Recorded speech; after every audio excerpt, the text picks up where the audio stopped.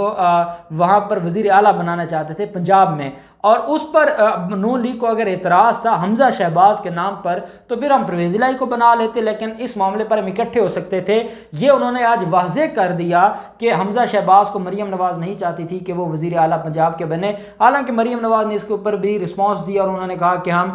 جو سلیکٹرز ہیں ان کی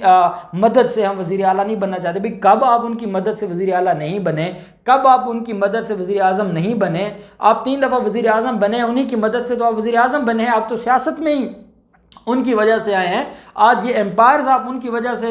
بنا کر بیٹھے، آج آپ کو کوئی پوچھتا نہیں ہے انہی کی وجہ سے اور آپ پھر ان پر الزام تراشی کرتی ہیں کیونکہ اس وقت قیادت بدل چکی ہے اور آپ کو وہ پرانے سلیکٹرز یاد آتے ہیں جنرل ضیاء الحق اور جنرل پرویز مشرف جیسے، اس لیے اب آپ کو تکلیف ہے اور موجودہ آپ کو ریلیف نہیں دے رہے تو آپ الزام لگاتی ہیں، ایسی بات نہیں ہے۔ یہ بات کلیئر ہے۔ شہباز شریف نے حمزہ شہباز سے کہا ہے کہ ہم نے پاکستان پیپلز پارٹی سے نہیں بگاڑنا، لیکن دوسری طرف جب عبدالغفور حیدری اور شاہد خاقان عباسی کی ملاقات ہوتی ہے اور وہ کہتے ہیں کہ ہم سینٹ میں جو اپوزیشن لیڈر ہیں یوسف رضا گیلانی ان کو تسلیم نہیں کرتے اور ہم سینٹ میں اپنا قائد حزب اختلاف لے کر آئیں گے، تو اس پر پاکستان پیپلز پارٹی نے بھی جواب دے دیا اور پاکستان پیپلز پارٹی کا یہ کہنا ہے کہ اگر آپ اپنا اپوزیشن لیڈر لے کر آئیں گے، ہمارا اپوزیشن لیڈر نہیں مانیں گے تو ہم آپ کا جو قومی اسمبلی میں پوزیشن لیڈر ہے اس کو بھی نہیں مانیں گے، پھر ہم بھی اس کے خلاف کمپین چلائیں گے۔ یہ معاملہ ایسے نہیں چلے گا۔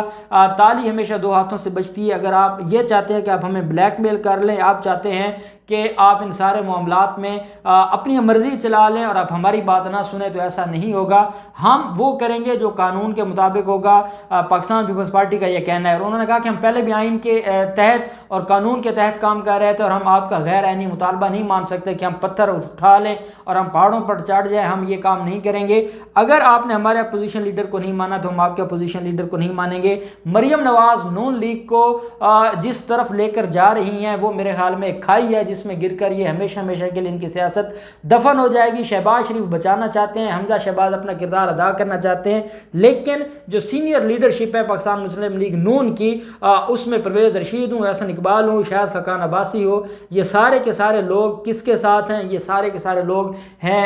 مریم نواز کے ساتھ، اور یہی وجہ ہے کہ مریم نواز کا لیڈرشپ کی بنیاد پر پلڑا بھاری ہے اور وہ حمزہ شہباز کو ٹف ٹائم دے رہی ہیں، اور یہ معاملہ دن بدن خرابی کی طرف جا رہا ہے۔ اب دیکھتے ہیں یہ جو معاملہ ہے، جو ان کے مسائل ہیں، جو ان کی آپس میں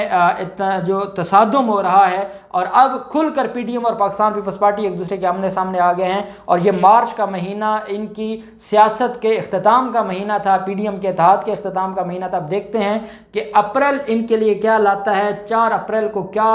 میٹنگ ہوتی ہے پاکستان پیپلز پارٹی کی، اور اس کے بعد پی ڈی ایم کا مستقبل کیا ہوتا ہے۔ جو بھی ڈیٹیلز ہوں گے ہم آپ کے ساتھ شیئر کرتے رہیں گے۔ اللہ پاک پاکستان کا حامی و ناصر ہو۔ بہت شکریہ۔ اللہ حافظ۔ پاکستان زندہ باد۔